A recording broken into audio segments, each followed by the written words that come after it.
Il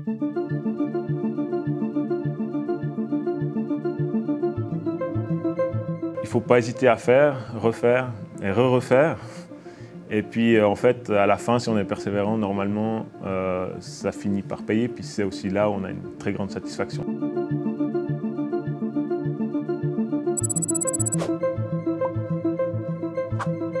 Ma femme, elle est vigneronne.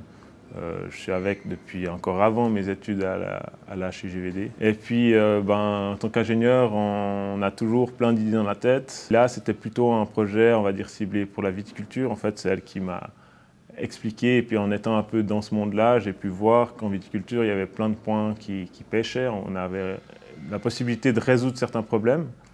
Et puis, c'est un projet qui me passionnait, donc faire un véhicule autonome complet, un robot on peut le dire. J'ai trouvé qu'il y avait beaucoup de défis, alors c'était certainement pas le projet le plus simple en viticulture, mais c'était celui qui me passionnait le plus et qui avait des grands débouchés possibles.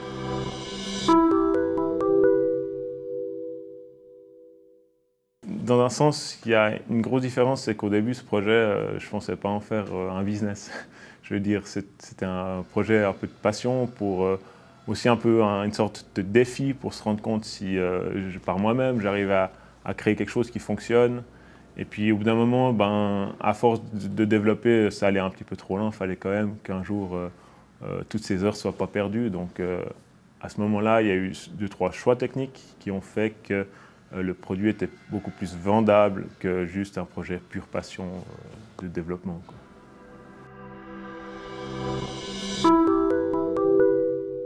Quand ma première machine a pu aller d'en haut en bas d'une ligne de manière autonome, déjà ça, techniquement, c'est une satisfaction. On se dit, c'est faisable. Ensuite, il y a une grande satisfaction, c'est quand la HGVD elle a soutenu le projet. C'est de la reconnaissance de leur part, mais aussi un soutien financier assez indispensable pour être à l'état que j'ai maintenant. La troisième étape, où je me suis rendu compte que ça prenait, c'est quand j'ai réussi à faire ma première vente. Donc ça montre qu'un vigneron est intéressé par le projet et il croit au projet. Donc, voilà.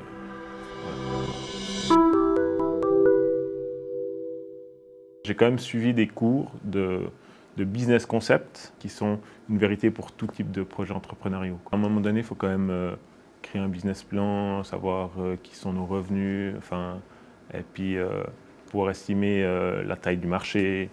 C'est des choses qui sont cruciales, parce que sans ça, on peut avoir le meilleur produit du monde, et puis en fait, on se rend compte qu'il va coûter trop cher par rapport à ce que le client est prêt à donner, ou tout simplement pas trouver l'intérêt sur le marché. Puis en fait, on peut faire un produit parfait, mais qui ne trouve pas sa place, qui n'est pas vendable, quoi. Le projet, je l'ai initié avant mon retour à la HGVD.